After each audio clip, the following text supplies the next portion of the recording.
In the myotatic reflex, the doctor hits the patellar tendon and the patient, okay, that's high enough, the patient extends his leg.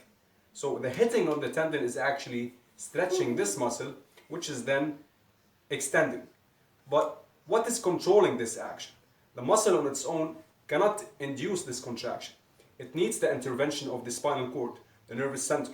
So we have wires, which are neurons, connecting from the muscle to the spinal cord, informing it of the stretching of the muscle, and we have other ones coming from the spinal cord back to the same muscle to inform it of that it should contract. Thank you. So now let us look at the circuit which controls the myotatic reflex. During the test, the physician hits the patellar tendon, which connects the quadriceps muscle to the bone.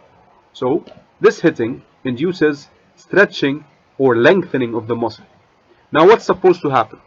You already know that within the muscle, within the stretched muscle, the neuromuscular spindles, which are receptors sensitive to length of the muscle, will be stimulated and activated. Now the response should be contraction of this muscle in response to its stretching, The circuit is very clear. We need to send messages to the nerve center to inform it of what happened. Then we need to send orders back to the same muscle telling it to go ahead and contract to oppose this stretching. So let's follow the sequence. After stretching and activation of the neuromuscular spindle, messages, sensory messages or afferent messages should be sent through this wire here, this neuron, this sensory neuron, towards the spinal cord through the dorsal root. Now we need to send orders back to the same muscle, and this happens through the motor fiber connected to the extensor. To transfer the message, we have a synapse between the sensory fiber of the extensor and the motor fiber going to the same muscle. So this synapse is an excitatory synapse, allowing activation of the motor fiber. So if I were to record the membrane potential here on the postsynaptic neuron, the motor neuron, I would see an EPSP. It's being activated, stimulated. Then it will now carry messages, motor or efferent messages, towards the same muscle. We have another synapse here, a neuromuscular synapse, between the motor fiber and the muscle, causing activation of this muscle and its contraction so that we get the response of extending or raising the leg. So the neurons which control the myotatic reflex are actually connected together in a network, just like the wires which make up the electric circuit at your homes. But the similarities do not stop there.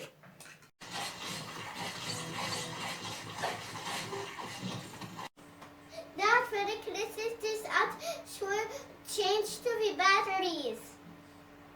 Just like the electric circuit, you have to switch things off to turn other things on. Dad, hurry up! Hold your horses! Looking back at the circuit, hitting the tendon stretches the muscle and activates its neuromuscular spindles, which then send sensory or afferent messages to the spinal cord in order to stimulate the motor fiber connected to the same muscle to give it an order to contract. So the extensor is now switched on. However, is this sufficient for the leg to be extended? In other words, what about the flexor muscle? Remember that the flexor is the antagonist muscle to the extensor. Its function is opposite to the extensor, meaning that it favors bending of the leg in this direction. If you want the leg to extend, shouldn't we keep this muscle, the flexor, out of the reaction? So if we look at the nervous connections in the spinal cord again, in the gray matter, now we notice more details. Of course, they were always there. We just were not looking at them as closely. So let's expand the image. This is the sensory fiber again, in blue, coming from the extensor muscle, which was stimulated.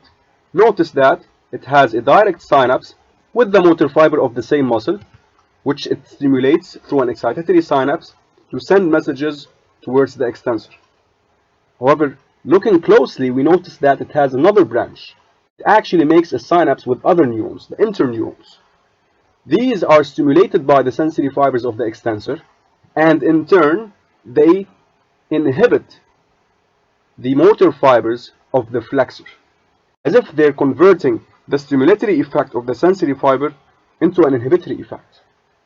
So again, the sensory fiber activates interneurons that in turn inactivate the motor fiber connected to the flexor muscle, the antagonist. So if we were to look at the membrane potential of the motor fiber of the flexor, we should observe an IPSP, which is opposite to the EPSP we saw on the motor fiber of the extensor. Then this results in having what? Inactivation of the flexor muscle. So this muscle is on, the other is off. This allows the leg to extend. So we have two circuits. One we are switching on, the other is switched off to allow the motion to be as smoothly as possible. Otherwise, each muscle would be pulling in its own direction, preventing a smooth movement of the body. So to sum up, the myotatic reflex is controlled by two parallel neural circuits. One which connects the extensor muscle to itself with a single excitatory synapse within the gray matter of the spinal cord, and the other which connects the extensory fiber of the extensor to an interneuron and then to the motor fiber of the flexor. So we have two synapses there, and the aim is to inhibit the flexor. This way the extensor contracts and the flexor relaxes and the reaction is smooth. I hope you liked the lesson. Please subscribe. Dad, can I let go of my horses now?